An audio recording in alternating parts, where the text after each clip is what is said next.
Punchinello was burning to get me. The feeling was mutual. He was trying to put out my flames with gasoline.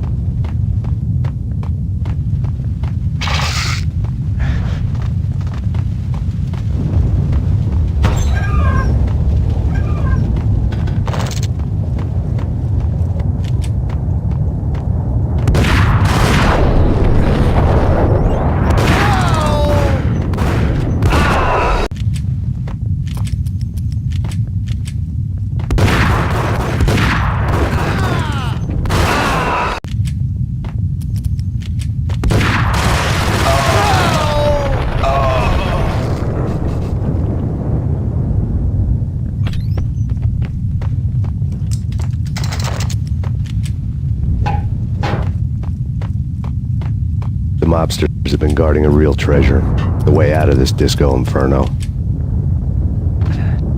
It's Payne!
Vlad had seen my smoke signals.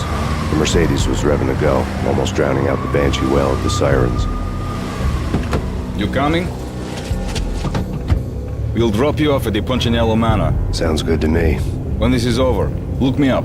I could use a professional like you. I'll keep that in mind.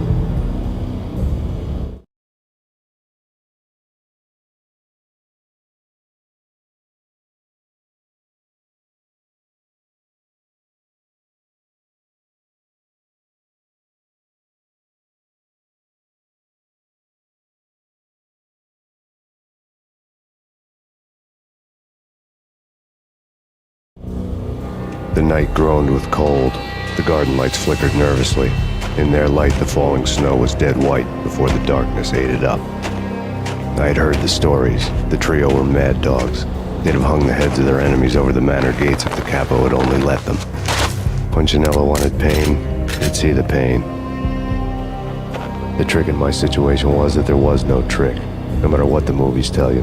No rules, no secret mantra, no roadmap. It wasn't about how smart or how good you were. It was chaos and luck, and anyone who thought different was a fool. All you could do was to hang on madly, as long and as hard as you could. Someone had graciously left the back door open for me and killed the guards. My money was on Mona. I knew the trio would be standing between me and Punchinello. I had read their rap sheets, thick as phone books. No one would be walking out of here alive. The numbing cold of the broken night had followed me in. Upstairs, the trio tangoed down the manor halls to the silent rhythm of their murderous hearts, the blood of their victims rust on their lips. Vince Mugnano, Pilot Providence, a.k.a. Big Brother, and Joe Deadpan Salem. The pistol was a frozen lump in my hand, piercing the skin, gnawing me to the bone.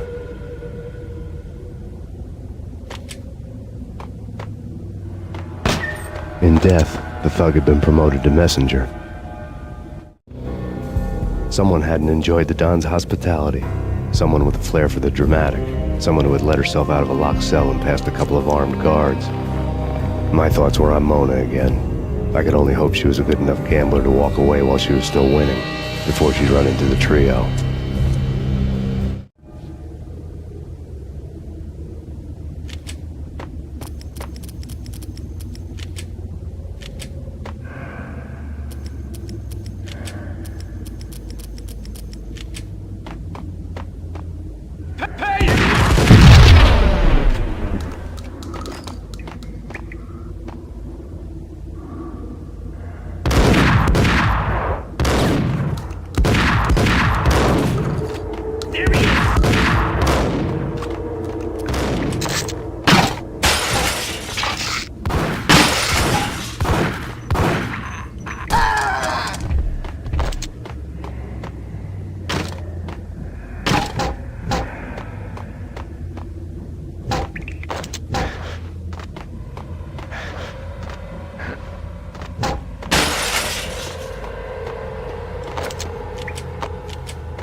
He walks in, we waste him. Benny, Joe, and Pilot won't get the credit for this kill.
It didn't take me long to run into the trio.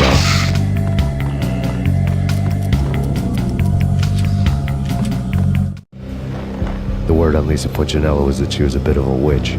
The tarot cards on the kitchen table fit the picture. They weren't my kind of cards, but I was willing to take a crack at the hand Mrs. Puccinello had dealt. The first card was the tower. Maybe that was supposed to be the manor. It got easy after that. The devil was the master of the house, and death was me, coming for him.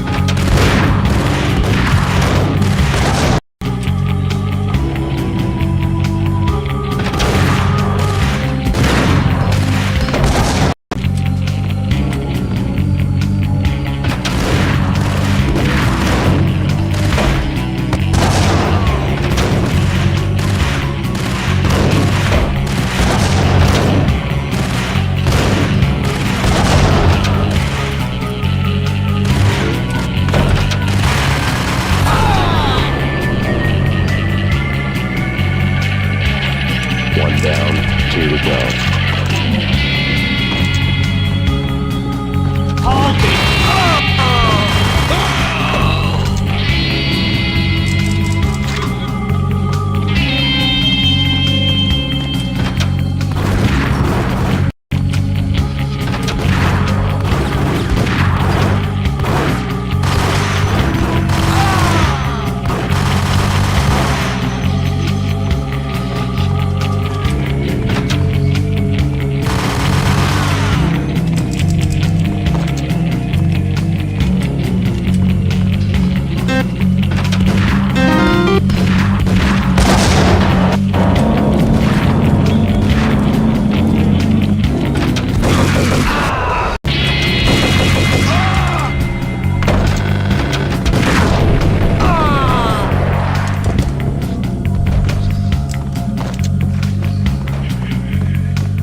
stopping him!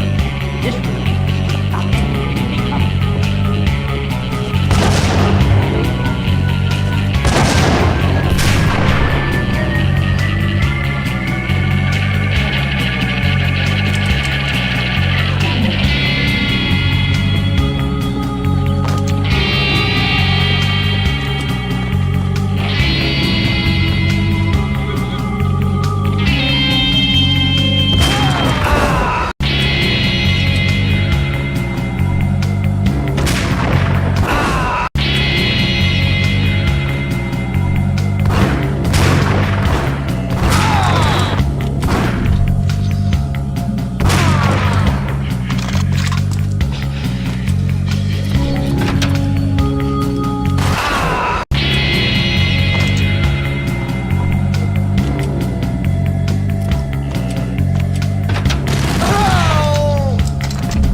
It was too late for her.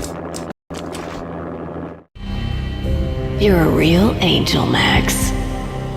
I couldn't tell whether it was Mona or her sister. The body was a mess. The sick bastard had really gotten a kick out of it. Seeing her lying there got me thinking about another woman's body on another bed. Got me thinking about a fallen cradle.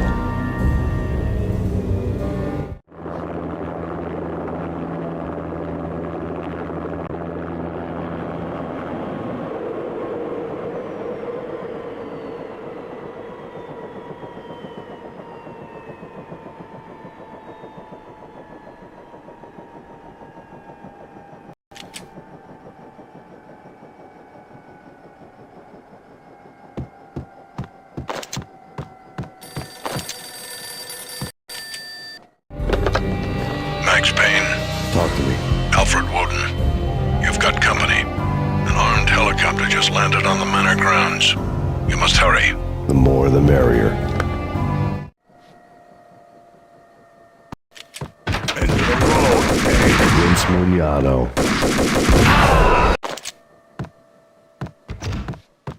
End of the road, Payne. Vince Mugnano.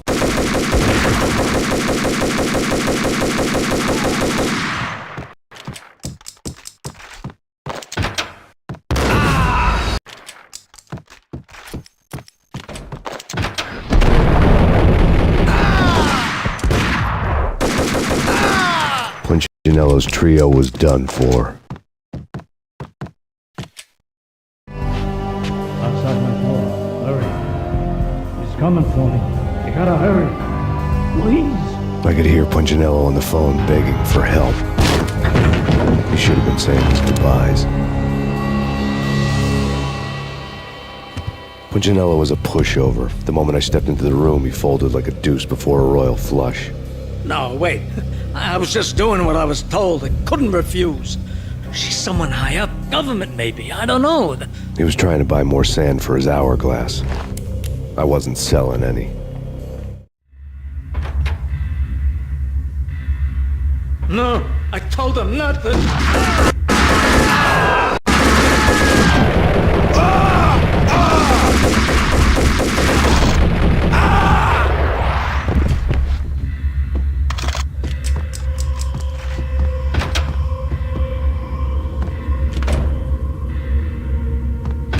Drop it. Don't move. Game over, Max Payne. I could tell when I was outgunned. It was time to take another beating. The mystery witch was a real barracuda. Trouble on dagger heels, a smoking assault rifle in her hand, and an army of killer suits behind her. How sweet. I get to kill two birds with one stone. Sooner or later, it was going to catch up with you. Mr. Payne, it's time to show you the benefits of my brew. Be a good boy now. You'd find that Lady Luck was really a hooker. You were fresh out of cash.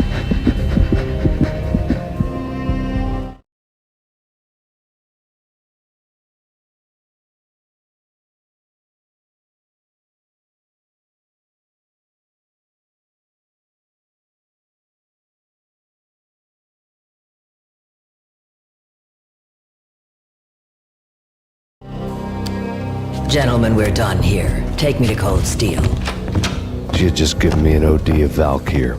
I could feel green fire eating my brains. They turned to steam. They did a fade on me. I'd never had a chance. The witch had got me just as sure as if she put a gun to my head and pulled the trigger. The shadows rushed me. Bruised mugshot faces hungry for revenge. They knew my weak spots and closed in for the kill. The floor turned into a vortex of green blood. I fell. Flesh of fallen angels.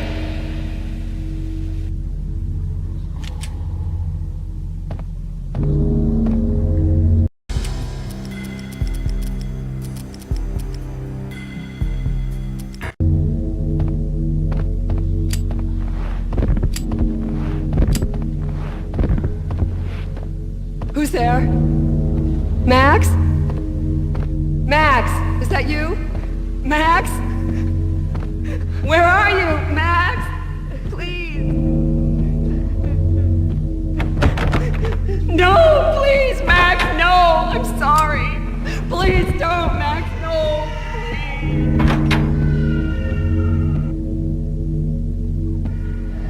Max? Where are you, Max? Please.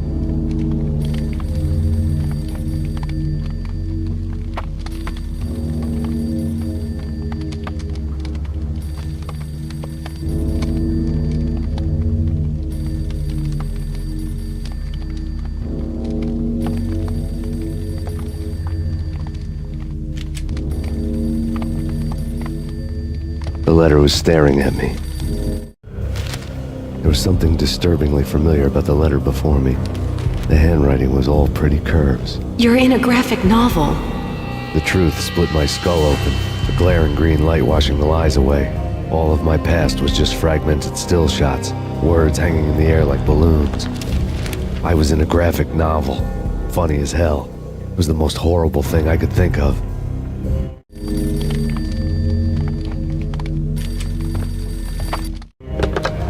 Bartender is shiny stuff, and dreams are made of stupid necromancers. He sings like a banana wrist, having strayed too close to the constellations on their shaved skulls. It was a bad line in a prank call. Someone spouting insane babble. I couldn't make sense of it. But I had an overwhelming sense of deja vu. The caller's voice sounded oddly familiar.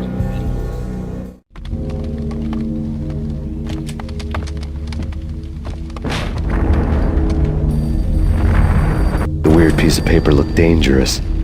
There was something disturbingly familiar about the letter before me. The handwriting was all pretty curves. You're in a computer game, Max.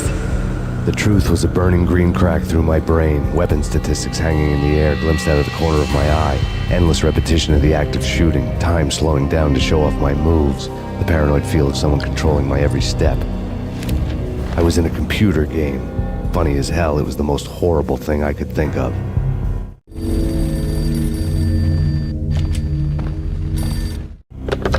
Don't lose it. It's Valkyr. The drug. Snap out of it.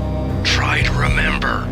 It was a bad line in a prank call. Someone spouting insane babble. I couldn't make sense of it. But I had an overwhelming sense of deja vu, and the caller's voice sounded oddly familiar.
Max, something happened at the office today.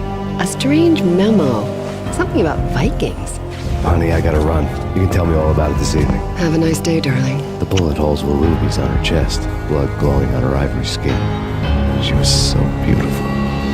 The killer was smiling. The flesh of fallen angels.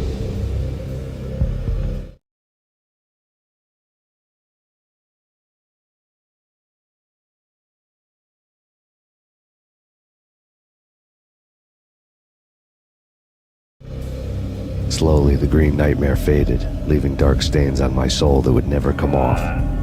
I felt like flatlining. I was all shook up.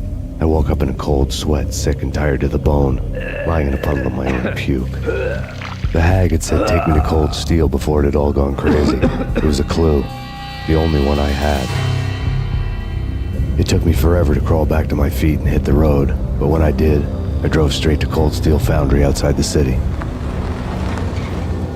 There was a whole lot of action around the place for a freezing winter night. Trucks coming and going, men running. I had the drop on the mystery witch. She thought I was dead. I was on her blind side. I was going in. The bad trip had put me in a crazy mood, adrenaline pumping through my aching veins. Staggering on the mill roof in ice and snow and wild wind, I was a ninja. My kung fu was strong. I wasn't hitting anybody. At best, I was Superman on kryptonite about to fall through a skylight, down to where it was all going down. A half-abandoned industrial area in the middle of nowhere. The factory was a perfect front for any number of illegal activities.